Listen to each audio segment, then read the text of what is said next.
மேலாண்மை நிறுவனத்தின் நிறுவன தின விழா. கல்லூரியில் பயின்ற தொழிலதிபர்கள் மற்றும் சாதனையாளர்களான முன்னாள் மாணவர்களுக்கு விருது வழங்கி கௌரவிப்பு.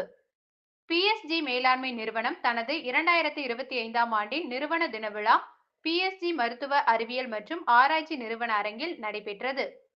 விழாவில் பிஎஸ்ஜி மற்றும் சன்ஸ் அறக்கட்டளையின் நிறுவனர், அறங்காவலர் மற்றும் தலைவர் கார்த்திகேயன் தலைமை தாங்கி பேசினார். அப்போது பேசிய அவர், பிஎஸ்ஜி தனது 100ஆண்டு மைல்கல்லை அடையும் இந்த தருணத்தில் தொழில்நுட்பம் சார்ந்த கற்றலை அணுகி உலகளாவிய சவால்களை எதிர்கொள்ளக்கூடிய தலைவர்களை உருவாக்குவது அவசியம் என அவர் வலியுறுத்தினார். நிகழ்ச்சியில் தி இந்து குழுமத்தின் பிசினஸ் லைன் பத்திரிகையின் ஆசிரியர் ரகுவீர் ஸ்ரீனிவாசன் தலைமை விருந்தினராகவும், இந்திய பல்கலைக்கழக சங்கத்தின் பொதுச் செயலாளர் டாக்டர் பங்கஜ் மித்தல் சிறப்பு விருந்தினராகவும் கலந்து கொண்டனர்.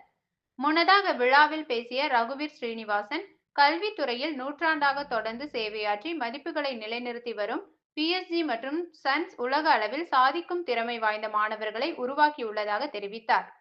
பிஎஸ்ஜி மேலாண்மை நிறுவன மாணவர்கள் அனைவரும் நாட்டிற்கு மதிப்பு சேர்க்கும் நிறுவனங்களை உருவாக்கி வேலைவாய்ப்பை உருவாக்க வேண்டும் என வேண்டுகோள் விடுத்தார்.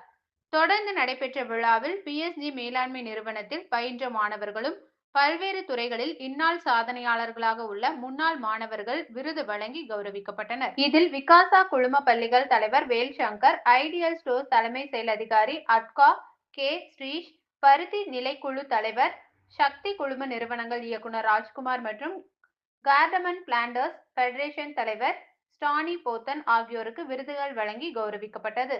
விழாவில் கல்வி நிறுவன தலைவர்கள், பேராசிரியர்கள், மாணவர்கள், முன்னாள் மாணவர்கள் என பலர் கலந்து கொண்டனர்.